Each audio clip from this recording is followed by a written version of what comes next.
It's a brazen scene that looks like something out of a movie. Geez, this is really happening. It was kind of crazy. It happens on Saturday, October 6, 2018, just after 9 p.m. at the Metro County Jail in Louisville, Kentucky. At first, it looks like routine evening activity outside the jail's kitchen. An inmate worker wheeling trash cans from the kitchen out to the loading dock. But then, a startling surprise. The two garbage cans open and out pop two prisoners. You see the lids kind of pop up and you see the two men are literally in the trash cans. The two inmates dart behind a dumpster and rip off their orange jumpsuits. Then, one of them runs back to grab something from the trash can. With no signs of anyone around, it looks like they're about to make a run for it. The area beside Metro Corrections was literally a door that went out to a platform where you put the garbage cans, and then there was a ramp where you can walk down. There's no fence, there's no gate. It's very open space, and if you can run fast, unless there's somebody there to catch you, they're probably not going to catch you. And these bold inmates don't even bother to run. They casually stroll away as if they're doing nothing wrong. And then, they're gone. Just like that, these two prisoners have pulled off a bold getaway. It's probably one of the most audacious escapes in contemporary history. You immediately begin to think about El Chapo and his escape from prison in Mexico, where he was wheeled out in a laundry cart. The minimum security jail, which houses about 2,000 inmates, has more than 300 cameras. And Mark Bolton, who at the time was the director of the Louisville Metro Department of Corrections, is furious. We have a lot of cameras. It was a kind of a sick-to-your-stomach anger, just a lack of fundamental corrections 101. Where were the people who should have been watching these two prisoners? Obviously failed to look in those trash cans, allowing those trash cans to go out to the loading dock without even being opened or looked at. How silly that it should be that easy to just break out of prison on a little garbage can. Something in our system has really broken down for it to be that easy to break out of prison. There's always that movie where you see the prisoners escaping through a sewer and all that kind of thing. These characters actually did it, but they did it in plastic garbage cans. And now, two potentially dangerous inmates are on the loose in Louisville. And for Bolton, the pressure is on to figure out who they are. I immediately began to think, what were these guys in custody for? What's their criminal history? What is the risk to the community now that they've escaped? Time is absolutely of the essence. We don't know where they're going. Who are they going to meet up with? It is urgent that they be located and recaptured. A massive manhunt is launched to find them, and their getaway is all over the news. A daring escape out of garbage cans. Authorities say the escapees were rolled out in garbage cans. It was a big event. You know, it was played on national TV. A Kentucky jailbreak that was caught on camera. It was also embarrassment. In my 40-year career, we've never had an incident like that. The two men are quickly identified as 27-year-old Justin Stumler and 38-year-old Jeremy Hunt. Both are minimum security inmates who work in the kitchen. Hunt was arrested 4 months earlier on burglary charges. Stumler had been in for 2 months on charges that included theft and drug possession. But with both of them now on the run, the stakes are high. One of them had a firearms history. You betcha we're really concerned about what they might do. I mean, they don't want to get caught. So yeah, it's high drama, and you're having a sleepless night that night. So you're at home, safe and sound, you think, but unbeknownst to you, there's two dangerous criminals out there just running around free. It kind of opens up Pandora's box of your greatest nightmares. And so you can't really breathe again until they catch them and get them locked back up again. At the jail, there's another concern. How did they pull this off? Did the escapees have help from the inside?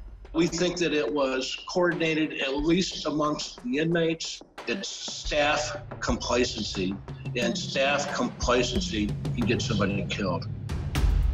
Bolton and his staff at the jail immediately set up a high-tech command center to investigate the escape and locate the runaway prisoners.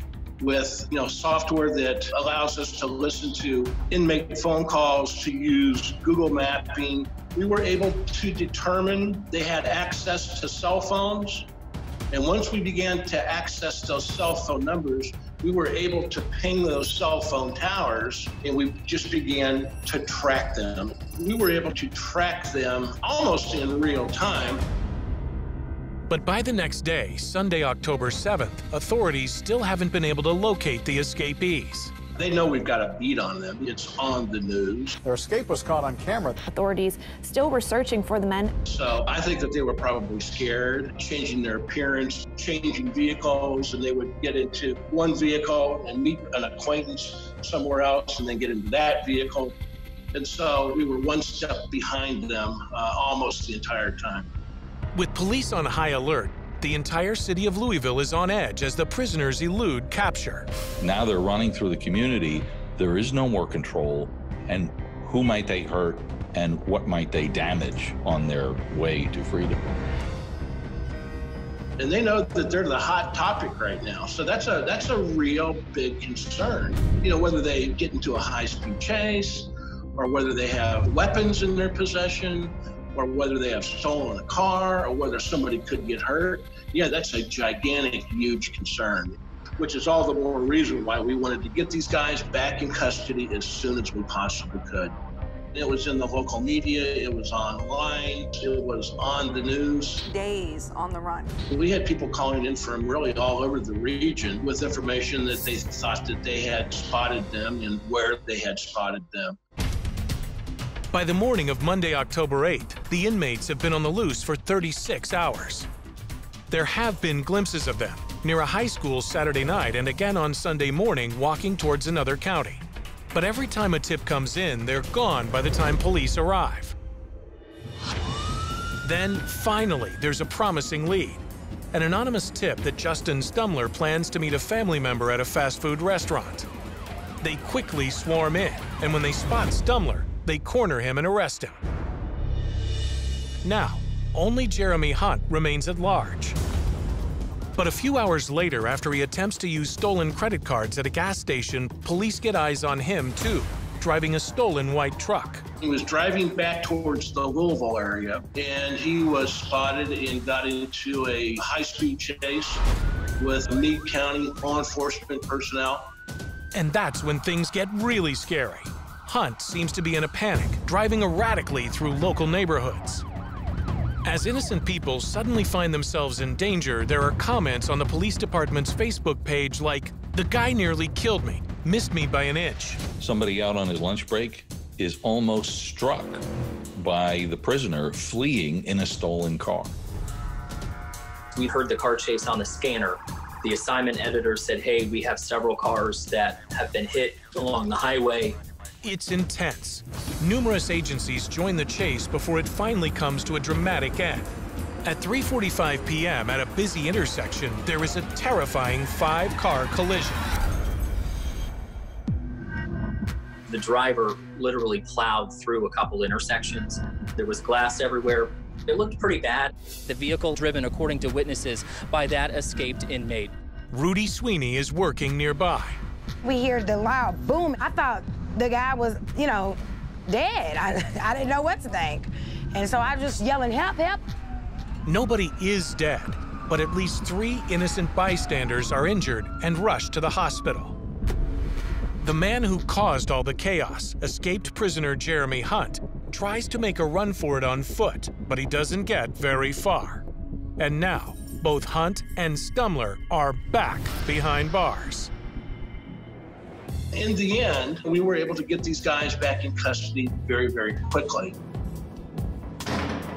Did you really think you weren't actually gonna get caught, guys? Come on. Both prisoners end up with far longer sentences than they would have had they not tried to pull off the audacious garbage can escape. They received about another 5-year sentence, in addition to the charges they were already in custody for at the time. So on the one hand, you're really clever, right? But on the other hand, you're really, really stupid. Because what you've done is complicated things and gotten yourself more time. Not so ingenious. 3 other inmates who helped orchestrate the escape are also disciplined. And with the looming question of how it happened in the first place, there were penalties for the people who should have kept a closer eye on the runaways. The 2 officers that were on duty in that duty post received very, very severe discipline and extended suspension time. They were not doing inmate counts to the degree that they should. They're supposed to be done at the beginning and at the end of every shift. So we found that they weren't doing that. They're supposed to be doing 15-minute circulations, even in that kitchen area, accounting for good security practices and ensuring that all the inmates that work in that job are doing what they're supposed to be doing. And we found some areas that needed to be addressed, additional cameras, additional camera angles, some no-fly zone areas that inmates should not be allowed to encounter or group themselves in. We did some major policy changes. The message, certainly as a result of that incident, is don't even think about it, because we will find you, we will apprehend you, we will charge you to the full extent of the law, you will be found guilty. Escapes are rare, but sometimes officer inattention to detail is a problem in this business. And that was certainly a wake-up call for us. I think it was a wake-up call for other jails and prisons around the country. Bolton has retired now, but says this is an escape he will never forget. Very brazen escape. And I'm still angry about that, and I always will be.